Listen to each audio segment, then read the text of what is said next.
aging should be classified as a disease.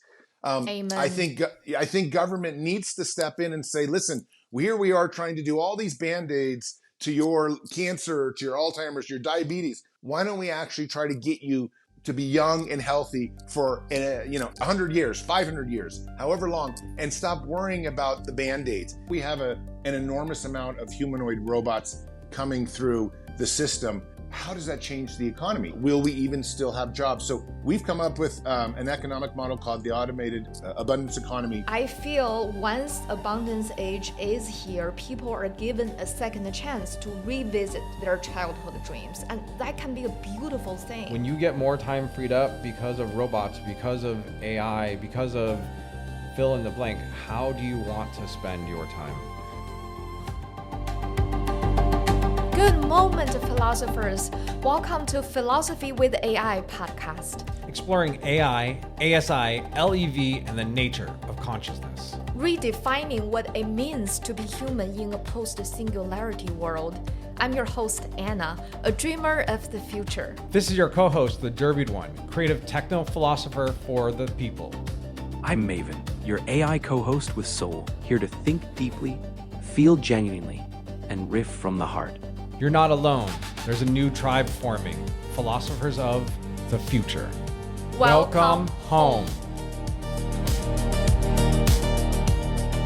To kick off our new interview series, we have a special guest, transhumanist author, filmmaker, and politician, Zoltan Istvan. Did I pronounce that right? You did. That was perfect. Thank you.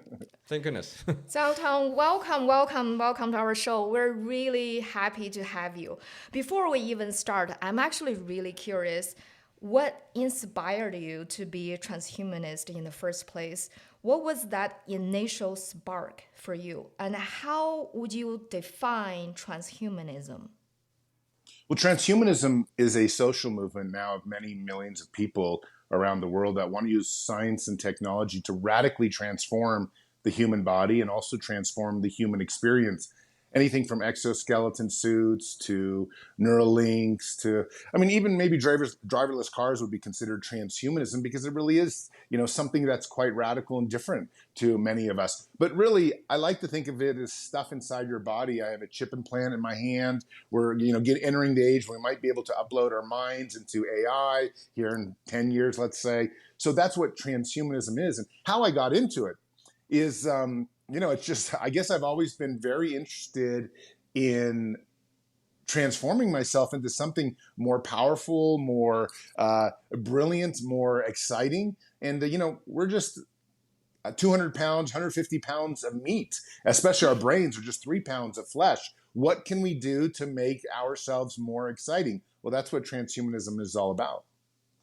How do you feel AI is going to infect that or affect, not infect? Yeah, no, so that's the $1 million question right now. Is so just to give you a little background, transhumanism was a movement that was growing great. We were, increasing our numbers. Everybody was getting excited about the future, and we all promoted artificial intelligence. I did, a lot in my mainstream media articles and whatnot. But now in the last 2 years after ChatGPT came and other generative AIs, we realized that AI is much more powerful than we could have kind of conceived. Transhumanists always thought we were going to upload our brains into AI and everything was going to be perfect. And now we're beginning to realize that AI might not want us as part of itself. AI might not want us to upload itself. It might cancel us or terminate us or something really negative. And so transhumanists have diverged from supporting the artificial intelligence ideology of that being the future of humankind. And we've moved to a much more, how can we harness or even put guardrails up for artificial intelligence so it doesn't take over our, dramatic evolution of the human being. Transhumanists become very afraid that AI has become too powerful and may leave us behind in the dust. It could. It also, I also think maybe it will add to the transhumanist movement in the same way like a autonomous car would be, right? It frees up your time. If you're in an autonomous car, it's taking you everywhere. You have a lot more time available for yourself, which in of itself, I think, is a big improvement. I think AIs could do that, but you're also right. There's also a lot of risk. It's going to go both ways. I guess we'll just have to wait and see how it all plays out. Which is soon. Yeah, I mean, look, I used to be a huge promoter of it. And just last month in Newsweek, I wrote an op-ed where I finally said, you know what, I'm pulling back from my support of AI. Not entirely. I still think AI is beautiful. And I actually believe AI could be the next phase of evolution of humanity. The thing is, I just want to make sure that human beings don't get left behind. And increasingly, because of, so, you know, a little background, I just finished my graduate studies at the University of Oxford. You know, Nick Bostrom, Julian Savulescu, a lot of people were my professors there. I really kind of emphasized a lot of artificial intelligence, especially the ethics. And, you know, I feel like all of a sudden it's become this world where we really have to worry that humans are not going to be the smartest thing on planet Earth. Think about that for a moment. What that means something else will be out there telling us not only what to do, but probably what we should do. And if we're smart, we're going to follow that, sort of like our puppies or our cats at home follow our orders. So that becomes a problem to me, who likes my autonomy, my independence, and likes to think of myself as kind of the alpha species on the planet.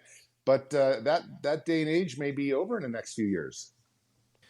Based on that, let's say you were in an elevator with somebody and you had about 30 seconds to convince them that transhumanism is the way and the step into the future. How would you paint it so vibrantly that they'd step out of the elevator wanting to help you and be a part of the movement?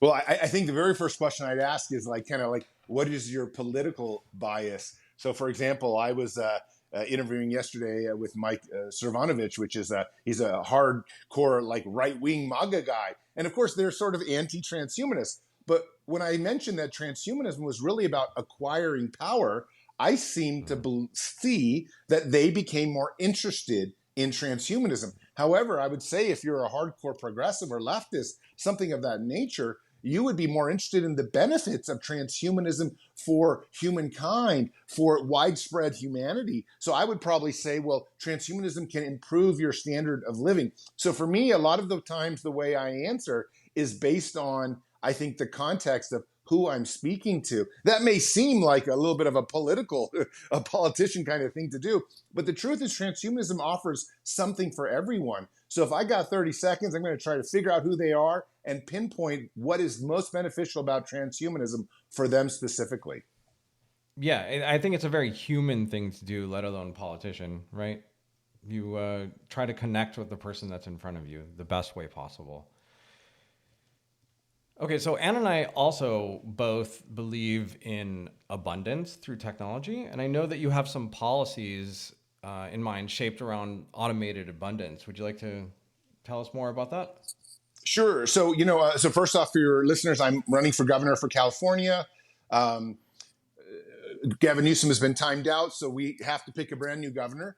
And my basic policy is automated abundance economy, which is a kind of a new economic model in the age of AI and humanoid robots. I am watching, if you look at the Google Earth, there are footprints of companies in China, United States, everywhere, building giant factories to produce humanoid robots. These robots that are going to be 5, 4, 6 feet tall, maybe even 8 feet tall, who knows? And they can do anything that we can do. They can cook, they can clean, they can do chores. Maybe they won't be here by next year. Some will certainly be here by next year. Definitely the rich will start affording them. But probably by 2027, you will start seeing thousands and maybe even hundreds of thousands around your cities doing the trash, working in factories, doing somebody's laundry.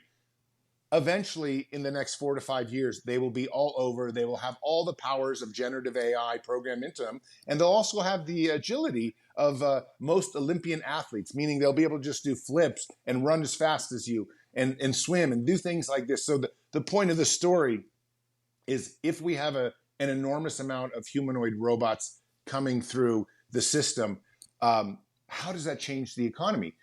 Will we even still have jobs? So we've come up with an economic model called the automated abundance economy, And essentially, it provides a basic income, and it also aims to put a humanoid robot in every single house so that you don't have to do chores. Hopefully, it might even work for you. And essentially, you can live a life much more of leisure while still retaining the same standard of living you have, maybe even better for, I'd say, the bottom 50% of Americans and people around the world. This is not just an American phenomenon. This is going to be a global phenomenon.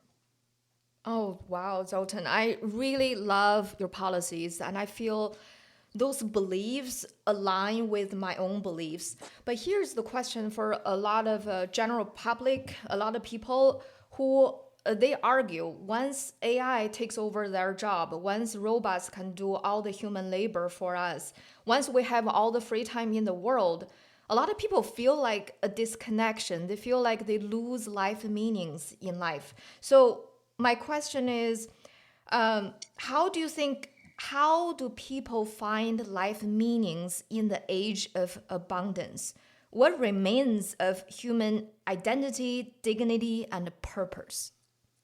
Wow, so this is the toughest question out there that you've just given me. As a politician, I am not trying to tell you how to live your life. That's something that my team and I are trying to stay away from. And yet, this becomes the most important question. Most people like the economic model because most people realize they don't want to work 9 to 5 every day under a boss and be told orders. They would love to be on the Bahamas trying to learn the guitar, or they'd love to go back and do a PhD or whatever it is that they're going to go do to enjoy their lives and maybe make it, more exciting, more wonderful. But the question of meaning is very difficult because many of us get our meaning from our professions, from our work, from our daily lives. And that daily life often involves going to a job. So when you replace that, what happens on kind of an anthropological level? So again, we've tried to stay out of this question because I don't want to tell people what to do with their lives. I am worried, if you've seen the movie WALL-E, where everyone becomes very large, just drinks Coca-Cola, that's not what I want to happen to the human race. Somehow I am hoping that if people have more leisure time, they are going to become more ambitious in terms of creativity, more, pragmatic in terms of what they can do, what they can achieve in their lives. I feel like a lot of people say, oh, I could have done this, or I could have started that business, or maybe I could just be an artist or be a guitar player, or whatever it is, but I never had enough time because I had to work to put food over on my table for my family and shelter. Now they'll have the time to pursue that. So I am a believer that humanity will find good things to do. I don't think that humanity is just going to sit back and sit in front of the television and watch sitcom after sitcom and eat nachos. I think they're going to do brand new, interesting things. I think we're going to start traveling like crazy. Everyone is going to have visited 100 countries. Everyone's going to start understanding, the world is a big, giant place that we can all travel to and have fun. So I think a lot more of that will start happening. I'm excited about what the future brings, but I'm also careful not to tell people what they should do in that time. I think people need to just have the financial floor underneath them and then decide what's best for them. But I do believe in people. They'll find something good to do. I feel like, take me for example, when I was a child, I was really interested in philosophy and art, but I felt like I had this pressure from society saying being an artist is not very practical. Doing philosophy, you're not going to make money on that. So I went different route. I chose to learn digital media. I chose to learn something more quote unquote practical. But I feel once abundance age is here, people are given a second chance to revisit their childhood dreams. And that can be a beautiful thing. And of course, in the beginning, we might be like, yeah, we have free time. We can go travel. We can play video games. But at a certain point, I feel people would want more meanings in life than just play video games. Yeah, and let me just say, so I think when we talk about automated abundance economy, we're also talking about looking a couple years into the future. So with things like Neuralink right on the horizon, brain implants and virtual reality, I think to think that we're going to be stuck with our 3 pounds of meat as a brain, that's going to be the only thing for the next 100 years. This is totally wrong. People seem to think that, one of the main transhumanist goals is that we would like to overcome death and try to live indefinitely, or at least hundreds, 200, 300 years. And people say, oh, well, won't life get boring? But the philosopher's answer in the technological age is it might get boring if we just remain biological creatures, but we're not going to just remain biological creatures. In addition to having abundance, we're also going to be able to probably live in virtual realities, have multiple versions of ourselves, maybe even clones and different things like that. We're starting to enter this world with Neuralink where we can upload ourselves, probably have digital selves. I mean, the world's going to get weird. And when things get weird, it also gets very interesting. So I'm not worried that people aren't going to find enough to do. They're always going to be enough to do. And plus, then you get to the off-planet stuff, the Star Trek era. You know, we're at the age where we're starting to put spaceships in, you know, and talking about going to Mars. And, you know, from 10 years, 15 years from now, it might not just be Mars. It might be the rest of the solar system and then the galaxy. So we're entering an age when we really are, you know, not going to be confined to planet Earth as biological human beings. We could be complete cyborgs and we could be off planet. So this is a 20, 30-year future for us. So if people can just live long enough, they will see these miracles through technology. Time is definitely going to change. Like I have a thought that I like to pass on to people, and it's, how are you going to spend your time? When you get more time freed up because of robots, because of AI, because of fill in the blank, how do you want to spend your time? I think there are plenty of people that shoved dreams, lifelong childhood dreams, to the back because life took over. Sometimes that's just, and your time gets preoccupied by family, work, other responsibilities. So I know that I've seen you state that you believe there's gonna be a creative renaissance, and I'm right there with you. I really think there's a great possibility for that. There absolutely is. I think what people don't realize is a lot of, so first off, you know, if you just take 90% of the population and they're working, let's say, I'd say 50 to 80% of them are probably not exactly in the job they want to do. Maybe 50% are not even near the job that they want to do. So there's going to be so many people that are just going to resort to exactly what they want to do as a child or as a teenager. And we're going to find brand new Einsteins because people actually went into the fields that they may not have been able to because, as you said, life gets in the way. I mean, I know this. I was, you know, in the interview yesterday, I was talking about, I have a small sailboat in Greece that I actually sailed to Greece from Los Angeles. And it's been sitting there for like 10 years. And I thought, oh, why don't I go sailing for a little bit? Well, I got 2 kids and my wife's got a job. And, you know, we have all these, I'm running for governor. I mean, there's so many different things. But what I wouldn't give is just go for a month to sail my little boat in the Greek islands with my children. In fact, that would be so fun. We don't have the time right now. We might have the time here as soon as the automated abundance economy starts to really kick into gear. And I think in the next 12 to 18 months, you're going to see a lot of this stuff start changing. Amen. So I want to touch on LEV a little bit. For audience who are listening who are not familiar with the concept, is longevity, escape, velocity. I think it's a big part of immortality or transhumanism. And Zoltan, you're actually one of the very few. In fact, I think you are the only one politician that I know who supports LEV, abundance, and transhumanism. So I'm wondering, let's just say if we don't have government's support, without government's support, do you think it's still possible to achieve LEV? That's a very tough question. I mean, I have always supported LEV. So first off, longevity, escape, velocity is this kind of concept that the longer you live, the better chance you have of achieving indefinite lifespan or overcoming biological death. And the reason is, you know, we keep getting more advanced scientifically. So if you can just make it 10 more years, you have a really good shot at being able to overcome, for example, cancer, Alzheimer's, things like that, as we will find cures for those things. And not only that, probably for aging and regenerating your cells and things like that. Maybe if it's not 10 years, it'll be 15, but the longer you live, the better chance you have. So I think governments need to put everything they can into supporting the idea that lifespan and the length of it is perhaps the most important entity or value that we actually have. I have often, you know, campaigned that aging should be classified as a disease. Amen. I think government needs to step in and say, listen, here we are trying to do all these Band-Aids to your cancer, to your Alzheimer's, your diabetes. Why don't we actually try to get you to be young and healthy for 100 years, 500 years, however long, and stop worrying about the Band-Aids. So, my policies take a much more macro approach. If we had, government money, we would try to say, okay, first off, aging is a disease. How can we now stop it so that not only do we, because, most disease comes as a result of aging. The older you get, the much higher probability you have of dying from a disease. So if you can keep people younger, that would be the goal. And I think most 50, 60, 70-year-olds, I'm 52 now, would love to be younger. I would love to be my 44, 43-year-old self, let's say. That was kind of like the last few years before I started feeling my age.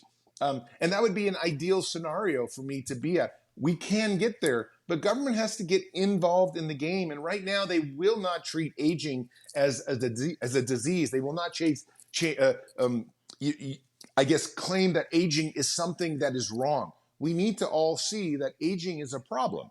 Aging is perhaps the greatest problem that humanity has ever faced. It's just a tragedy, in my opinion. So when we talk about LEV, I would put a lot of funding into it, and I would do my best to just make it so that we change the way we look at human beings. We need to see aging as a problem. You definitely got my vote. How do I vote for you? Because your philosophy totally aligns with my philosophy. I think the concept of death and aging is a concept people bought into. Society taught us that, and people never been challenged to think another way around. What if we can solve aging? A lot of people just default going, no, we can't do that, we have to die. So a lot of people actually believe in death. They argue that death serves a cosmic or evolutionary purpose. They think death is necessary. So what would you say to death believers? Well, so, in fact, I just wrote, before I graduated, one of my last papers at Oxford was on this in the philosophy department, is, people think that, I think, if you don't die, first off, they think dying is a necessity so that the new generation comes up. This is a fine argument, but it's not like the ideal argument in the technological age. In the technological age, where you can keep somebody like Einstein living 500 years, that's the best promise, is to keep all the super intelligent people young and vibrant and producing, and still have the new generation come up and be vibrant and producing as well. The more of us, the better. So, there's a much better argument, in my opinion, from a philosophy point of view, to be made to keep everybody as sharp as possible and everybody living as long as they want to and as they can.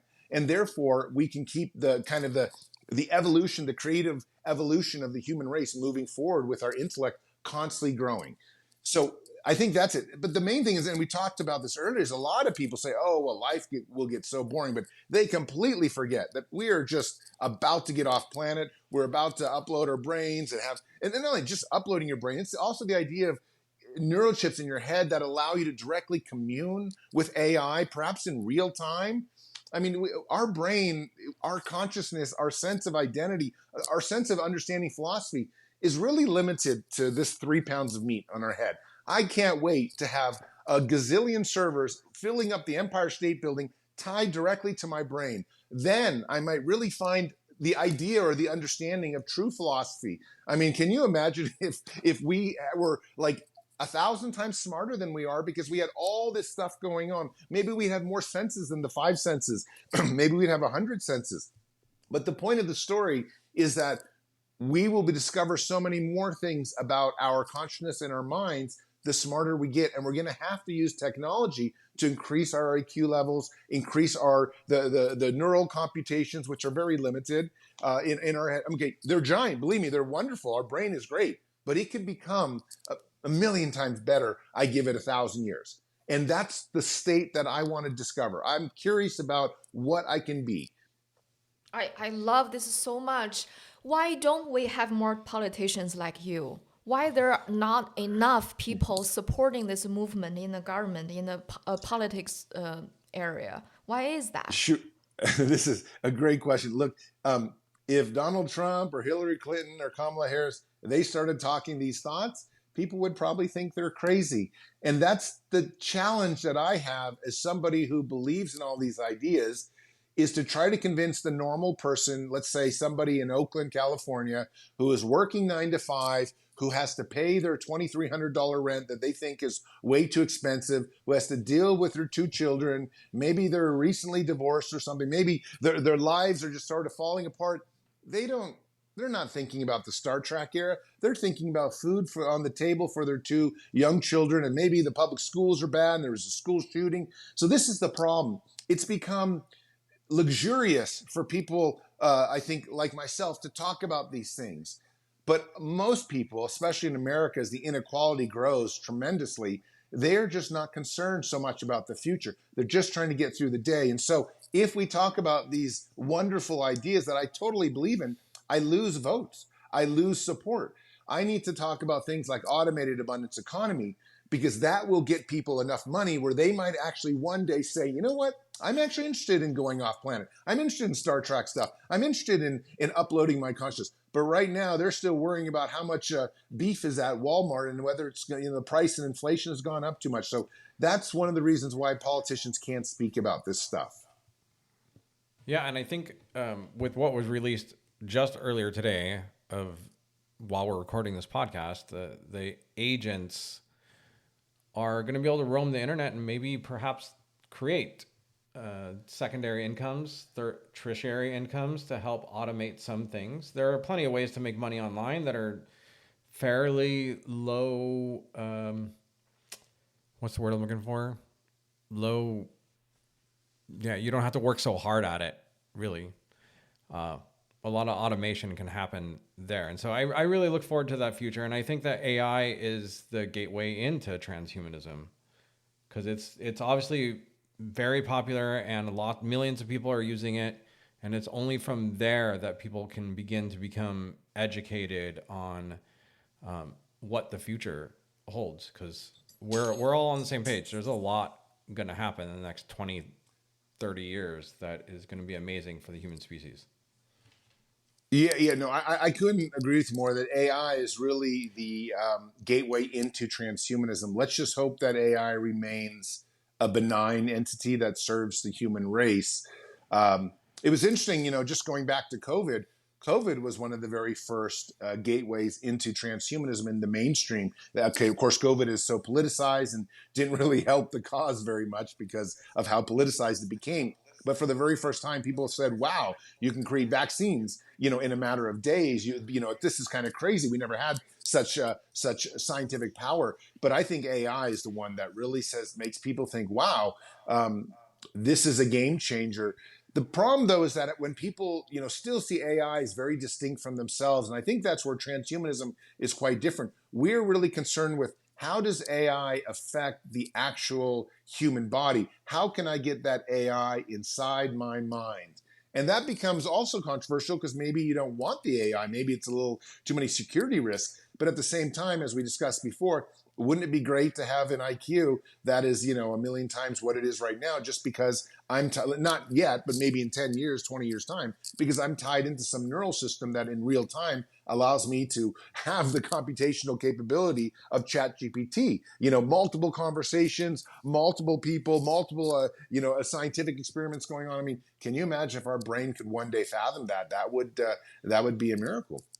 Amen. As Eric Schmidt, the ex-Google CEO, would say, this technology is super underhyped. It's not. So thank you for being a voice for this technology. We need more of you.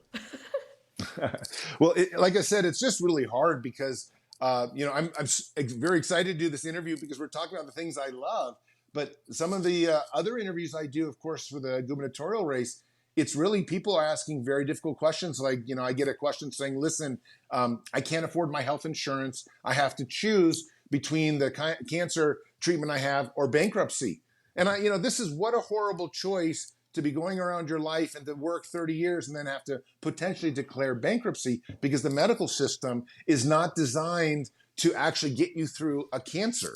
And so I feel like we live in two distinct worlds these days. And as inequality grows, especially in California, I mean, we have like 15% of California children that are malnourished and having food problems because they can't even get enough food at night. Or when they get food, it's not good food. It's just like pure sugar foods. The point is that it's a large percent of the population, 15% of the population, something like, 8 or 9 million people. It's a huge, of California, it's a huge problem.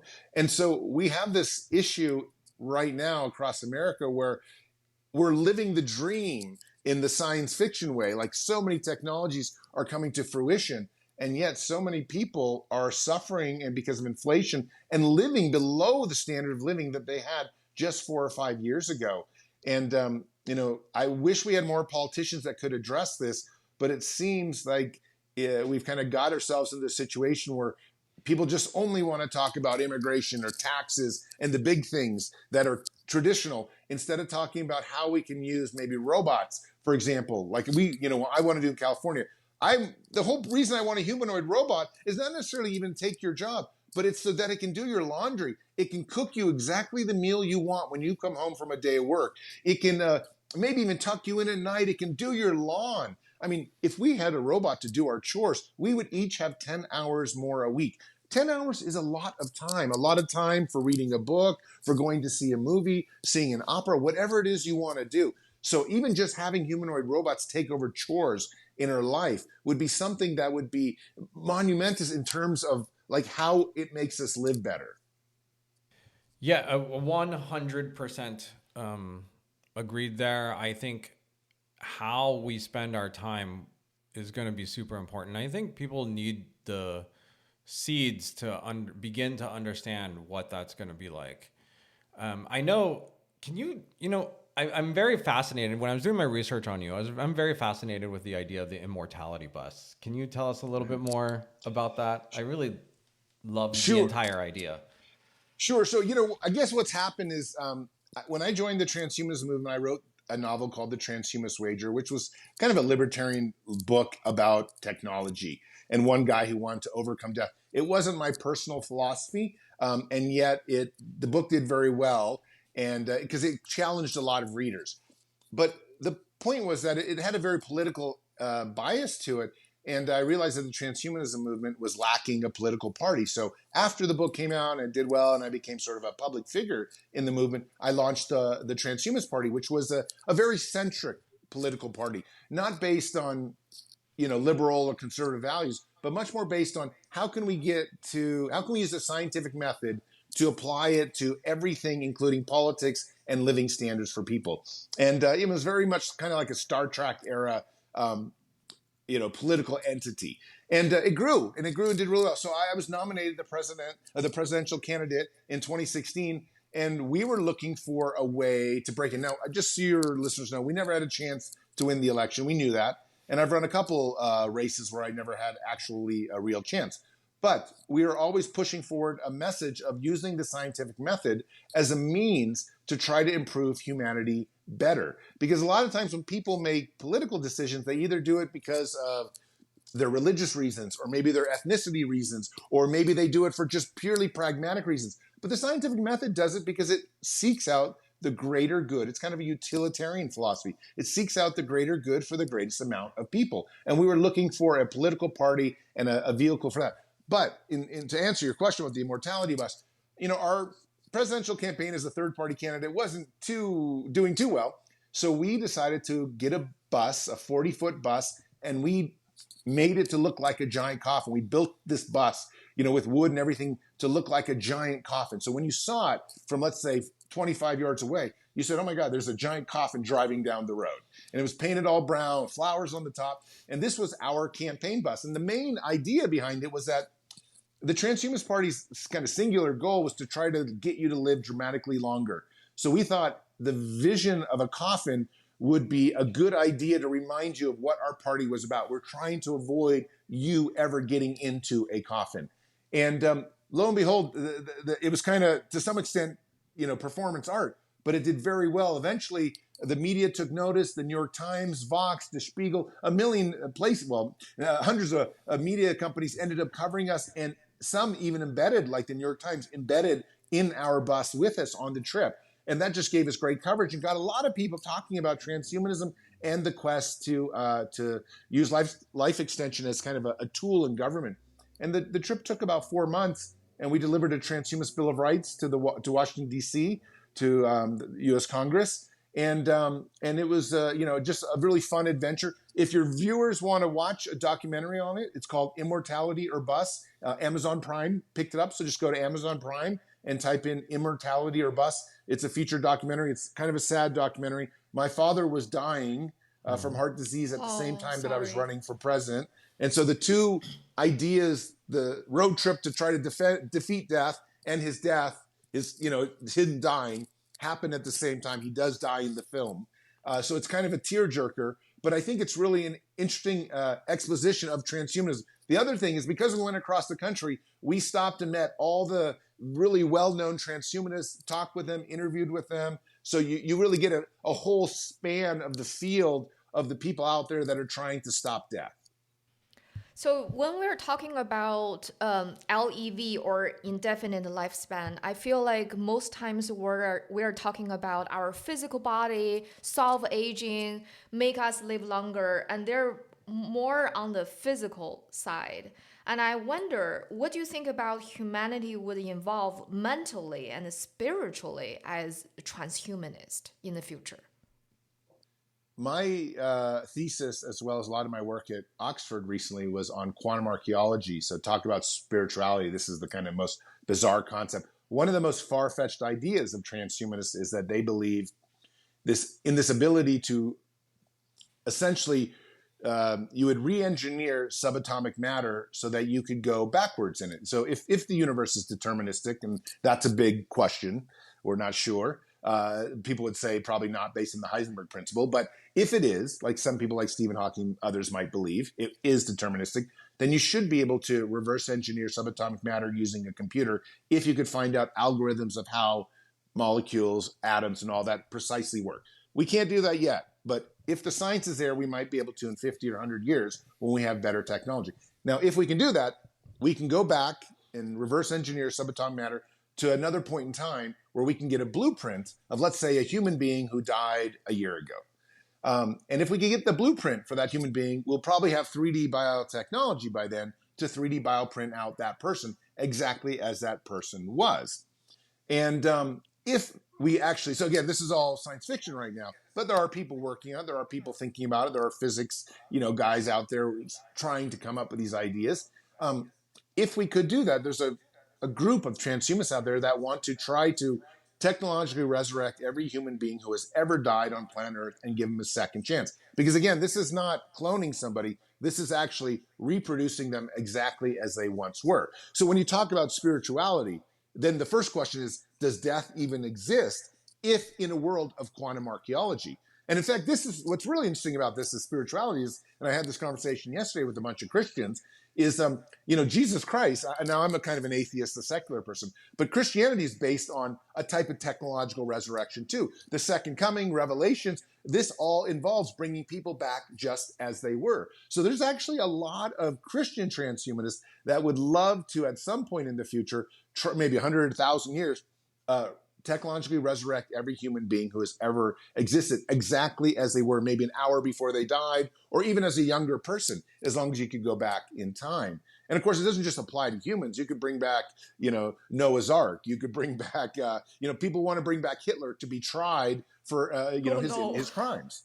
So, but the point is, spirituality in the world of quantum archaeology, looking forward 50 or 100 years, is wild, because now all of a sudden you have a real game changer. Spirituality is often driven by the idea of death, that we're going to die, and therefore we must find some meaning. But if all of a sudden you can't die, or death in itself really never existed in the traditional sense, then it becomes a different question. Now, I'm not necessarily answering your question. I'm just bringing out a really interesting feature, knowing that you love philosophy, and also telling you kind of what my thesis at Oxford was on. It was on all these different weird ideas that could come about if we actually had the possibility to technologically resurrect people in the future exactly as they once were. And again, there is a methodology. There are people working on these things. Quantum archaeology. That's the first time I ever heard that phrase. I am very curious and now very intrigued. I'm going to have to do some deep research later. Thanks for bringing a new thought to my head. Sure. It's a bizarre one. It's like a rabbit hole, because it really would mean that death doesn't exist. And then there are so many ethical quandaries, which really my paper featured the idea that should young people who die accidentally be brought back? Because you may not, there may be arguments against bringing back people, but at the same time, and then, I got to say, people hate when I speak about quantum archaeology, people in the longevity community, because they think it means that I'm somehow undermining all their work. Because here we are trying to reverse aging, and here we might in 50 years have a method that you didn't have to reverse aging. You just 3D bioprint out people because you have their exact blueprint based on the quantum archaeology physics principles. So there's this weird, kind of subset of people that are like, hey, don't talk about that. And at the same time, I think it's interesting to examine all the different fields of transhumanism. This is perhaps the most far-fetched field of transhumanism, quantum archaeology. And yet it's, if possible, at some point in the future, it would be absolutely revolutionary to everything we've ever imagined. Yeah, like my mind is blown just on the concept, the idea. I know it's going to be, I'm sure it's incredibly fringe and very far-fetched, but it seems I have a feeling we are not going to only have one way to achieve immortality or lifespan by choice or indefinite lifespan.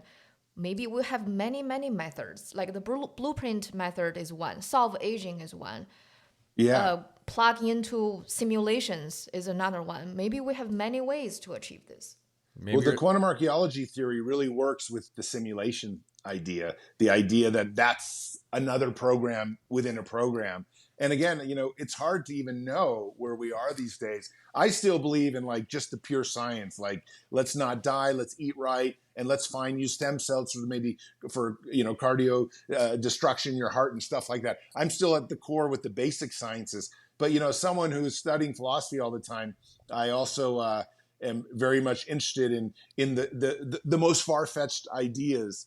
And of course, there's ideas like quantum suicide as well, which has been well covered in academia. The idea that there are multiple dimensions of yourself and you can never actually even die, even if you tried. So, that's a little bit less proven or a little bit more, metaphysical. But still, there are all these different methods. We need to begin to wrap up. So I have one final question for you. Let's just revisit the Immortality Bus for 1 second. If it could speak, what single sentence would it say?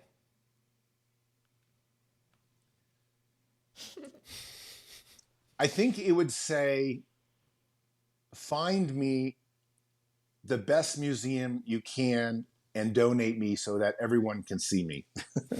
So we'd